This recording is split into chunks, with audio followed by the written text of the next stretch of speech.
très heureux de vous apporter la parole ce matin et j'aimerais tout simplement continuer avec vous dans cette série qu'on a l'été. Alors ça fait drôle parce que en fait aujourd'hui c'est le dimanche juste avant la reprise scolaire, donc demain c'est la rentrée et je sais pas pour vous mais j'ai de la peine à me dire que c'est déjà la reprise scolaire. On est un peu au milieu du mois d'août, c'est tôt cette année, je sais pas pour vous mais on va quand même rester encore un peu dans l'été, dans cette série qu'on a commencé. Pour ceux qui étaient peut-être pas là, qui nous rejoignent, on a eu toute une série sur les pensées, le cœur, le fonctionnement, comment Dieu travaille en nous. Et on a parlé des pensées avec Carly, on a parlé du cœur de Dieu, que Dieu veut qu'on ait, selon les proverbes. Garde ton cœur. Et on a parlé aussi avec Tom de la vérité. Et qu'est-ce qu'est la vérité? Donc voilà, j'aimerais continuer avec vous ce matin dans cette thématique. Et tu peux lancer le PowerPoint.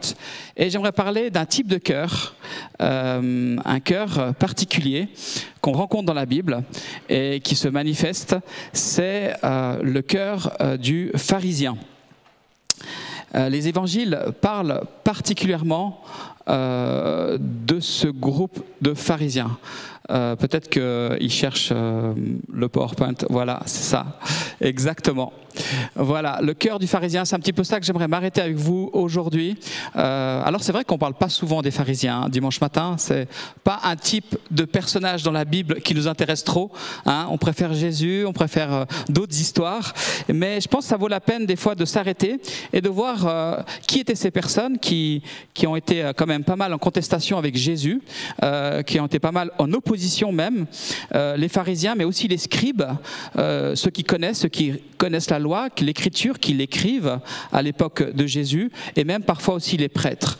Il y avait un peu ces personnes qui s'opposaient très souvent à Jésus. Mais il faut savoir que les pharisiens, c'est un peuple c'est un parti plutôt des membres du peuple juif qui étaient là, qui s'est formé pendant presque 3 siècles, hein, donc bien du temps avant Jésus et un petit peu après, jusqu'à que le peuple d'Israël soit déporté.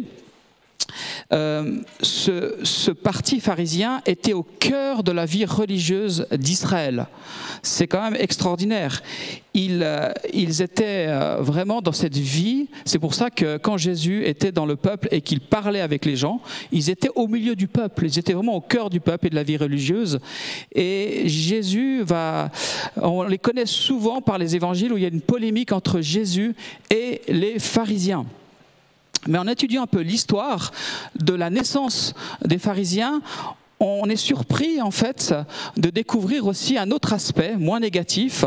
Ces pharisiens, c'était des personnes qui avaient un grand amour de la Torah, une piété forte et un véritable souci de préservation de la loi de Dieu.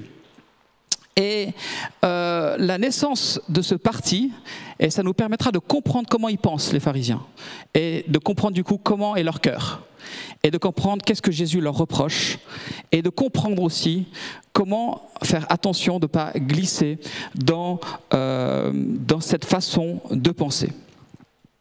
Alors, je vais vous entraîner un petit peu en arrière, un petit peu revenir un peu dans le passé, du temps avant Jésus, du temps donc bien au 2e siècle, 3e siècle, lorsque ce parti s'est un peu formé.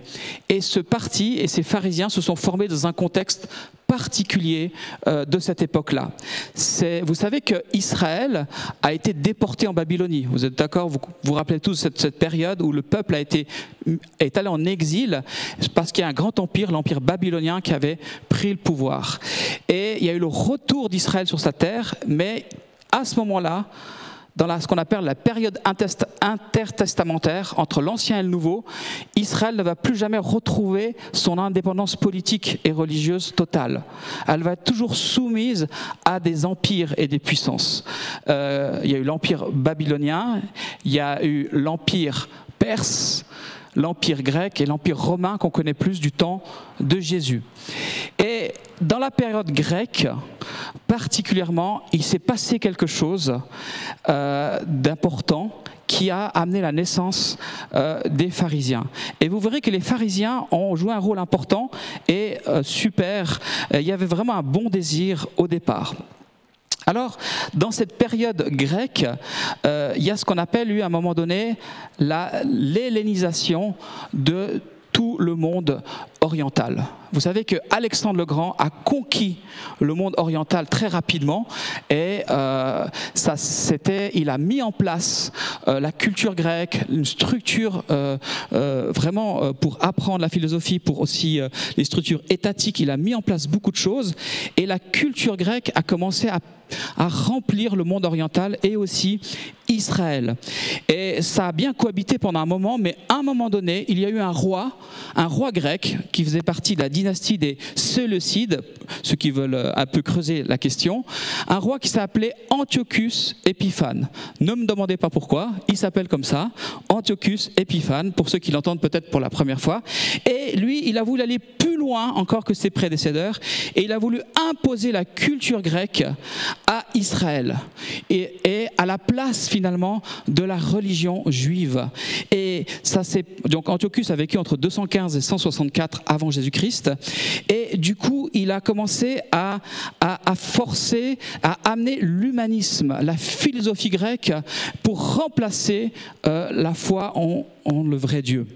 Et si vous vous intéressez un petit peu, vous pouvez lire ce livre sur les pharisiens que j'ai commencé à lire cette semaine.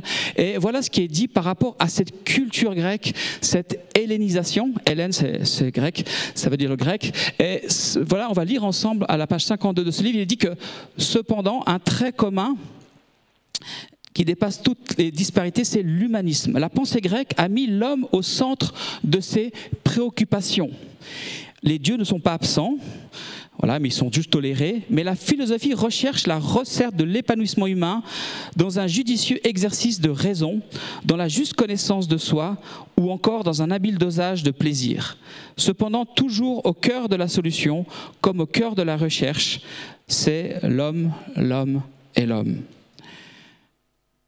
Donc, en fait, on pourrait se dire, mais la culture grecque, on a un bon héritage de la culture grecque qu'on aime, mais parfois cette raison-là, elle va tellement loin, elle veut tellement tout régir, comment on dit ? Régir, voilà, je vais y arriver. Elle veut tout régir, que du coup, ce qui se passe, c'est que en fait, l'homme est au centre et Dieu n'est plus au centre. Et ce qui va se passer, c'est que ça va aller très loin, les persécutions. Antiochus va faire brûler la Torah. Il y aura 2 vagues de persécutions, une plus douce et une plus forte. Il va brûler la Torah, il va mettre des idoles dans le temple pour amener du syncrétisme, dans le temple de Jérusalem, le temple saint. Il va interdire le sabbat, les fêtes juives, il va interdire la circoncision, et il va helléniser, et il va former la jeunesse dans cet enseignement. Et beaucoup aussi vont être entraînés dans ce mouvement et vont commencer à imprégner la culture grecque dans leur vie. Et ça aurait pu s'arrêter là, mais non. Il y a eu à un moment donné un sursaut. Il y a eu un homme qui s'est levé, un prêtre qui s'appelait Mattathias. Mattathias, retenez bien ce nom. Il s'appelait Mattathias et son nom de famille, et c'est étonnant, c'est Maccabée. Alors, rien à voir avec les Maccabées, je vous rassure. Et Mattathias Maccabée s'est levé avec ses fils et ils ont décidé de résister et de prendre les armes face à ce qu'on leur imposait et surtout de préserver la culture, la Torah de Dieu. Et voilà que Judas, son fils, a pris le relais par la suite, Jonathan, Simon. Ils vont prendre la tête de la révolte et il va y avoir des guérillas qui vont devenir des guerres et il y aura un soulèvement de toute la population et ils vont retrouver à un moment donné leur indépendance. Et qu'est-ce qu'ils vont faire? Et c'est à partir de là que le mouvement pharisien va se mettre en place. Ils vont réenseigner au peuple la vraie foi juive. Ils vont réenseigner cette population qui avait été aussi radicalisée en partie, et même des juifs qui avaient suivi ce mouvement. Ils vont ramener Dieu au centre, ils vont ramener la Torah au centre et la loi de Dieu, les traditions des pères. Et c'est dans ce contexte-là que naît le parti pharisien, qui va être un être des hommes qui vont être proches du peuple, qui vont leur enseigner la loi, qui dans un bon désir, vont réapproprier au peuple leur fondement de foi. Ils vont fonder des centres d'études pour les 5 à 15 ans, un peu partout. Et c'est vraiment un bon désir. C'est vraiment l'idée de préserver l'honneur de Dieu, de préserver la loi de Dieu. Voilà ce qu'ont voulu faire les pharisiens. Ça donne un petit peu un point de vue un peu différent, peut-être que de ce qu'on voit dans la Bible. Mais comme dans toute bonne chose, ça commence bien, mais ça finit mal. Malheureusement, ce n'est pas ce qui s'est passé du temps de Jésus. Déjà, progressivement, j'ouvre une petite parenthèse, le succès qu'ils ont eu avec le peuple, auprès du peuple, a amené une certaine réussite, une certaine gloire dans leur cœur. Et ils ont enseigné le peuple, ils étaient un peu partout, ils ont commencé à avoir les premières, un peu une sorte de réputation de ceux qui savent, de ceux qui connaissent la loi, et une certaine richesse aussi qui accompagnait ça, une certaine aisance aussi matérielle et financière. Et c'est pour ça que Jésus, à un moment donné, quand c'est bien avancé le pharisianisme, va leur reprocher qu'ils cherchent les premières places dans les synagogues. Il va leur reprocher justement qu'ils veulent préserver leur réputation. Peu de pharisiens vont suivre Jésus, justement à cause aussi ça. Socialement, c'était compliqué. Ils perdaient une place en suivant Jésus. Et il va y avoir aussi, Jésus va leur reprocher l'amour de l'argent qu'ils ont aussi dans leur cœur. Et bien sûr, c'est caché tout ça. Et il va leur reprocher plusieurs choses. Et on voit que finalement, entre le début et au moment où Jésus est confronté aux pharisiens, le pharisianisme s'est distancié de ses idéaux un peu au départ, de ses fondements même du peuple. Pharisien, je ne sais pas si vous savez ce que ça veut dire séparer. Séparer. Et ils vont beaucoup accentuer les règles du pur et de l'impur, de se séparer du péché, de se préserver du péché, de l'importation extérieure. Vous comprenez que leur désir, c'était de préserver l'honneur de Dieu. Leur désir, c'était que la culture humaine grecque ne pénètre pas dans la foi du Dieu d'Israël. Donc, comme je vous l'ai dit, les motivations étaient bonnes. Est-ce que parfois, nous, l'Église, on n'a pas cette tentation aussi là. Surtout dans les temps dans lesquels on vit, on a l'impression qu'il y a beaucoup de confusion, il y a beaucoup de mélange. Est-ce que des fois, on n'a pas ce sentiment et ce bon désir de vouloir préserver l'Église, la saine doctrine, et de vouloir nous séparer afin de ne pas nous laisser contaminer par le monde et par ce qui nous entoure? Alors, c'est vrai que c'était un bon désir, mais ça va se muer en une obsession des règles de pureté et d'application de la loi. Le lavage des mains, le respect strict du sabbat. Et ils vont rajouter des lois et des lois et des lois pour éviter de tomber pour pécher contre Dieu. Donc, ça veut dire qu'il y a ce que Dieu dit, puis on va rajouter des choses avant. C'est comme si je vous donne un exemple. Dieu dit, il ne faut pas regarder la télé. C'est vraiment un exemple, hein, pour regarder la télé. Mais si c'est la loi de Dieu qui dit, alors ils vont dire, ce qu'on va faire, c'est qu'on va se désabonner de tout abonnement Netflix, on va supprimer la télé. On va créer une loi avant la loi pour pas, justement, pécher contre Dieu. Donc, ils ont ajouté des lois et des lois et des lois et des lois, et c'est devenu très lourd en fait. C'était un bon désir, c'était toujours de préserver et qu'on ne pêche pas contre Dieu, mais ils vont ajouter ce qu'on appelle une haie à la Torah. Et ça, c'est écrit dans le traité de la Mishnah. Ils vont mettre une haie autour de la Torah, donc ils vont rajouter d'autres lois pour pas qu'on pêche. Mais à un moment donné, la forme va l'emporter sur le fond. Et ces règles vont commencer à être pesantes et tuer la vie, en fait. Vous savez, c'est quoi la vie? C'est la relation à Dieu. C'est la relation aux autres. Il y a quelque chose d'une certaine forme de simplicité dans la vraie vie et dans cette relation aux autres. Et ils vont perdre un peu cela. Et on en arrive finalement, au temps de Jésus, à des absurdités énormes. Par exemple, Jésus va guérir un homme le jour du sabbat.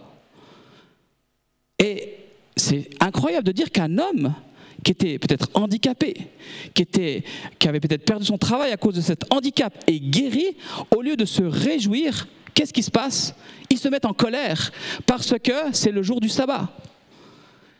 Et on se dit, oui, est-ce que c'est un travail finalement de guérir quelqu'un? Oui, c'est quand même un travail, mais quand même, j'ai quand même pas pris ma charrue pour aller faire du boulot. Jésus a juste guéri quelqu'un. Et en fait, c'était devenu tellement strict le sabbat qu'il ne se réjouissait plus des choses simples et des choses vraies et des choses belles. Et il y a quelque chose qui était tué dans leur relation avec Dieu, parce qu'au lieu de se réjouir d'un homme qui est guéri, ils n'en étaient pas réjouis. Ils étaient en colère. Parce que ça s'est fait. Et il y a plein d'exemples comme ça avec Jésus qui se passent. Jésus va chasser un démon, et au lieu de se réjouir qu'un homme est délivré, ils vont l'accuser qu'il le fait par Belzébul. Et Jésus va guérir des boiteux et des aveugles dans le temple, et ils vont s'offusquer. Et des enfants vont se réjouir. C'est des enfants qui se réjouissent de ce que Dieu a fait. Pas les pharisiens et les docteurs de la loi. Donc on voit que ça amène beaucoup de choses. Et même si ce que disaient les pharisiens était juste quelque part, la pratique de la loi est bonne, et Jésus l'a relevé, mais l'attachement à cette loi et à cette rigueur a amené un cœur rigide, jugeant et froid. Et de rajouter des lois à des lois et des lois et des lois, c'est devenu lourd et pesant.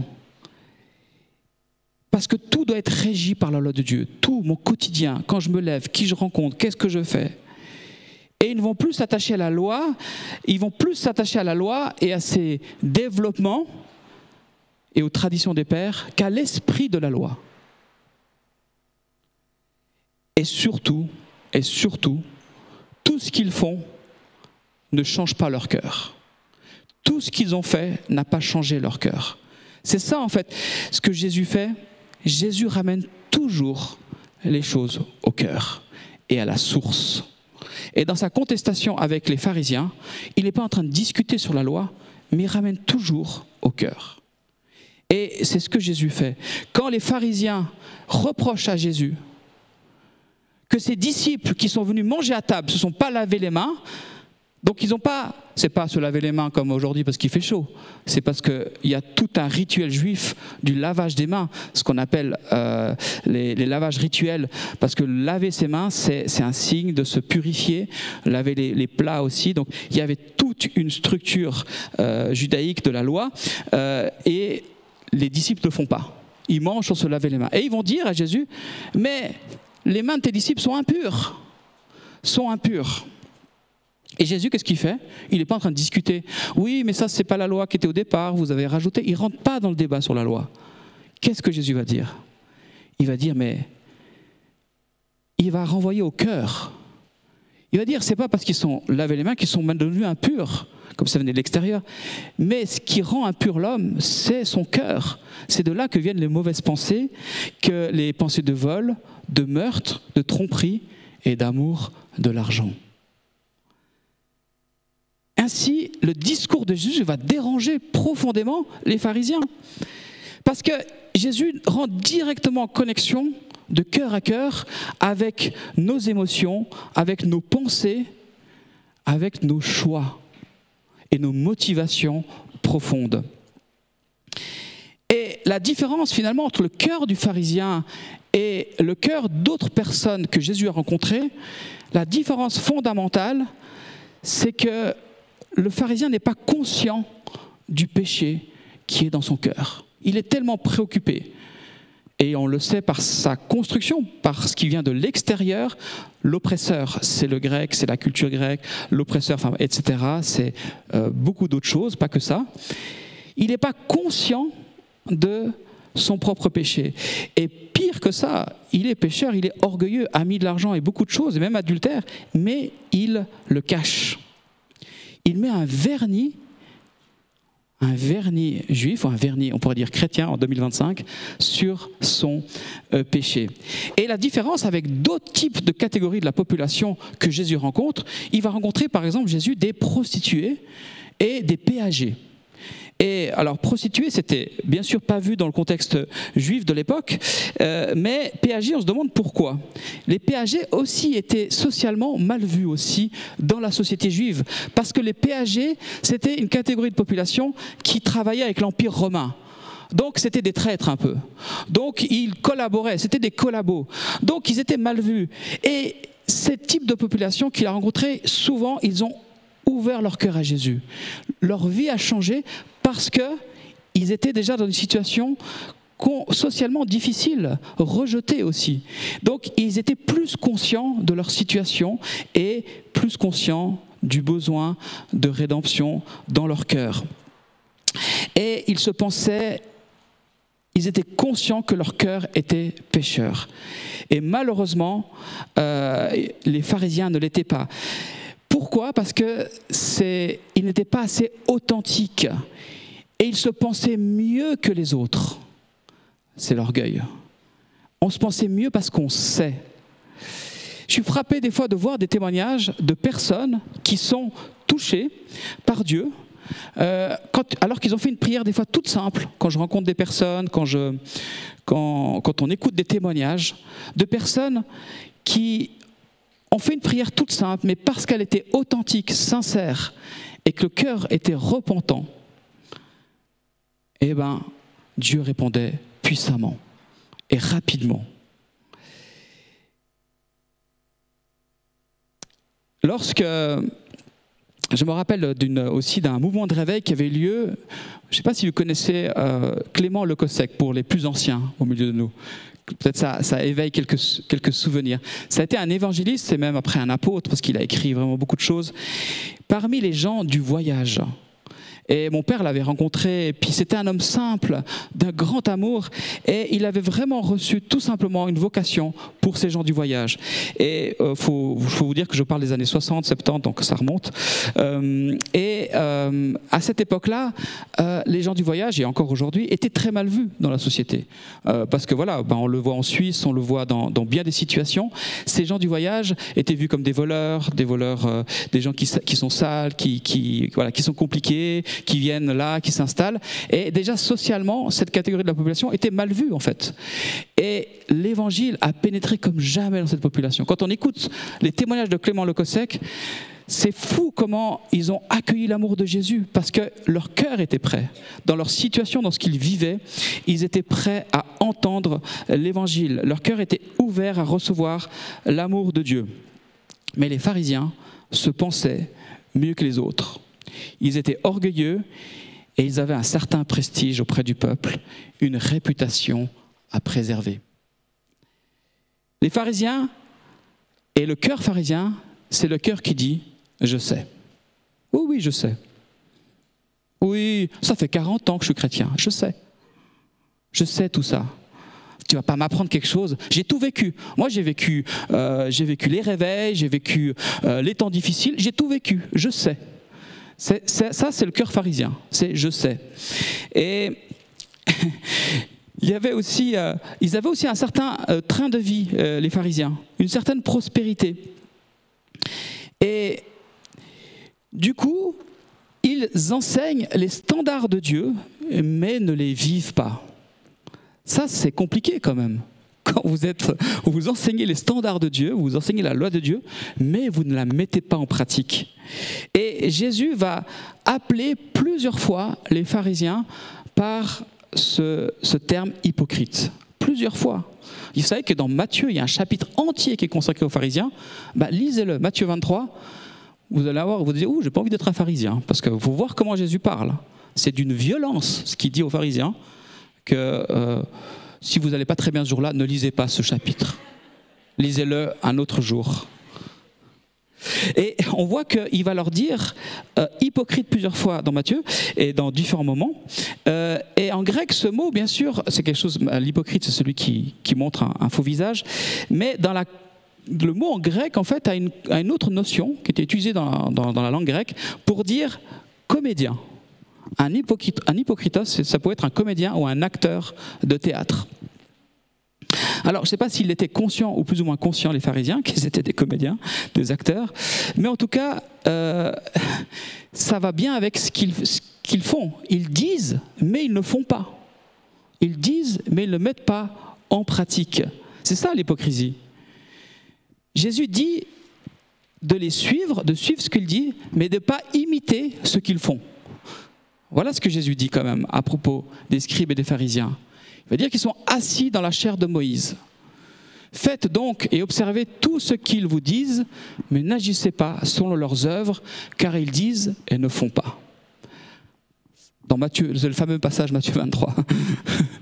Donc on voit que, en fait, il reconnaît l'autorité d'enseignement des pharisiens. Ils sont assis dans la chaire de Moïse. Donc ils sont assis, la chaire, c'est voilà, la chaire là, c'est là où on enseigne. Donc ils sont assis dans l'enseignement de Moïse. Donc c'est bon, on peut écouter ce qu'ils disent. Mais par contre, ils dénoncent leur hypocrisie. Ils imposent la loi aux autres sans la mettre en pratique eux-mêmes.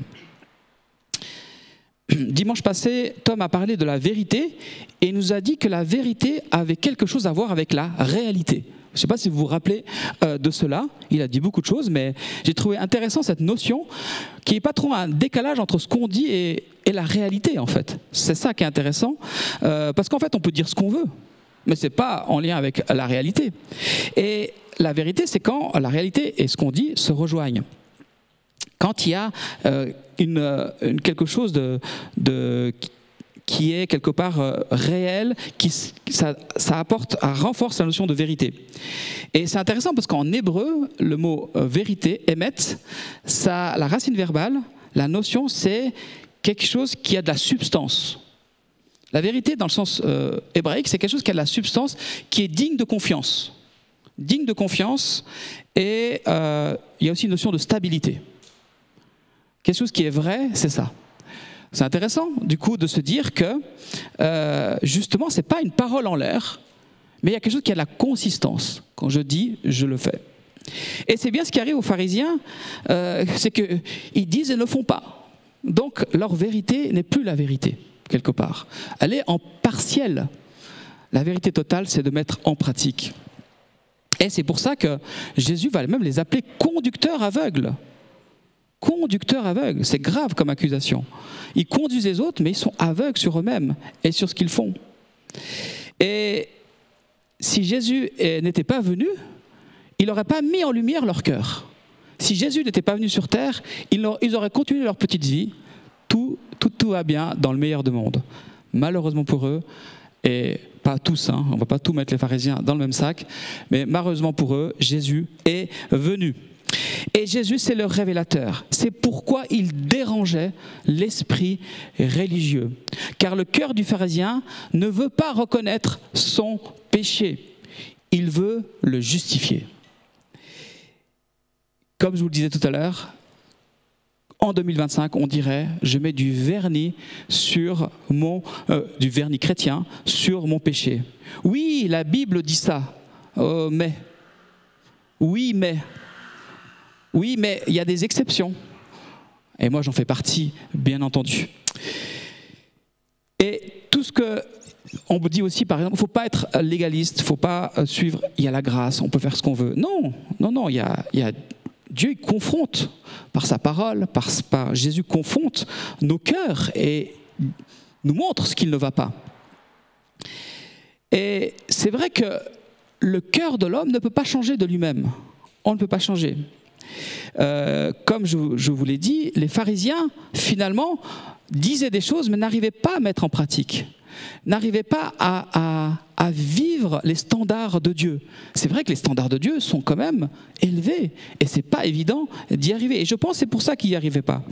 Et au lieu de courir vers Jésus et de dire « Mais Jésus, sauve-moi, viens à mon secours dans cette situation, change mon cœur », eh bien, ils ont refusé l'œuvre de Jésus dans leur vie. L'être humain ne peut pas changer son cœur. On ne peut pas changer notre cœur. Et humainement, on ne peut pas accomplir la loi de Dieu. Et ce n'est pas en rajoutant encore des clauses à la loi de Dieu pour essayer de la pratiquer qu'on va y arriver. Au contraire, on va rendre plus pesant cela. Et la prière sincère, c'est la prière du pécheur qui dit « Jésus, change mon cœur. Jésus, sauve-moi. » Vous savez, l'évangile, c'est pour les personnes qui sont désespérées. C'est pour les personnes qui disent « au secours ». C'est ça, c'est pour ces personnes-là l'évangile. Jésus a dit quoi? Je suis pas venu pour les bien portants, je suis venu pour les malades, ceux qui ont besoin d'un médecin. Et Jésus peut faire, est le seul qui peut faire l'opération du changement de cœur. C'est le seul qui peut faire cela dans nos vies. Jésus, c'est le meilleur chirurgien cardiaque. Il a transplanté des milliards de cœurs dans le monde entier. Amen. C'est ce qu'il fait encore aujourd'hui en 2025. Il continue de faire cela. Et c'est ce qu'il va dire à Nicodème. Vous vous rappelez de Nicodème, cet homme? Qui était Nicodème? C'était un pharisien. Qu'est-ce que Jésus va dire à Nicodème dans Jean 3? Il va dire, il te faut naître de nouveau. Et naître de nouveau, si on traduit littéralement, c'est naître d'en haut. Il te faut un nouveau cœur, un cœur spirituel, un cœur qui vient du ciel, un cœur qui est différent de ton cœur et de l'héritage que tu as. Et là, il ne comprend rien, Nicodème. Il dit, il faut que je naisse de nouveau, c'est-à-dire qu'il faut que je retourne, il est très pratique, hein. Il faut que je naisse à nouveau du ventre de ma mère, mais je suis déjà sorti. Voilà. Il y a toute une discussion avec Jésus. Et quelque part, c'est nouveau ce qu'il entend, Nicodème. Parce que lui, il s'est toujours dit, si j'accomplis la loi de Dieu et que j'arrive à l'accomplir, c'est bon. Et tous les préceptes, etc. Il n'avait jamais entendu cela. Et Jésus lui dit, tu es docteur en Israël et tu ne sais pas cela? J'aurais voulu assister à cette scène théologique. Ça aurait été très intéressant. Donc, Jésus va lui donner la solution à Nicodème, naître de nouveau. Si dans l'Église, nous n'avons pas des naissances, des vraies naissances, des nouvelles naissances, alors arrêtons de faire l'Église. Parce qu'on va glisser vers le mouvement pharisien. On va appliquer la loi et on va rajouter des préceptes dans l'Église. Et vous savez ce que ça va faire? Ça va venir lourd et pesant et ça va tuer l'Église. Parce que l'esprit religieux tue la vie. Et qu'est-ce qu'ont fait les pharisiens? Ils ont tué Jésus. Et c'est pas ce qu'on veut, vous êtes d'accord? On veut la vie, non? Est-ce qu'on veut la vie dans notre Église? Est-ce qu'on veut que ça vive et ça respire? C'est notre désir. Amen. Et c'est ma prière pour notre Église. Et Jésus va donner ce verset extraordinaire à Nicodème, et le verset le plus formidable de tout l'Évangile. C'est dans un contexte de pharisien, d'une dictionnaire pharisien, qui va donner le verset qui dit, et on peut le lire ensemble, car Dieu a tant aimé le monde qu'il a donné son Fils, son unique, afin que quiconque, même le pharisien, croit en lui, ne périsse pas, mais qu'il ait la vie éternelle. Amen. Extraordinaire, extraordinaire. C'est ça que nous devons répandre autour de nous. C'est ça que nous devons proclamer dans l'Église et en dehors de l'Église. C'est que la possibilité que notre cœur change. Et quand notre cœur changera, alors nous pourrons appliquer la loi de Dieu. Amen. Parce qu'avec un cœur nouveau, ce sera plus facile. Parce que ce sera le cœur d'en haut. Le cœur qui vient du ciel. Ce cœur-là va arriver à combattre la chair et à la vaincre. Par la puissance du Saint-Esprit. C'est ça l'Évangile. Et c'est ça que nous devons répandre. Et je terminerai avec ce témoignage de cette femme qui a cherché vraiment l'Évangile, qui a cherché Dieu plutôt d'abord, hein, pas l'Évangile. Elle était de famille musulmane.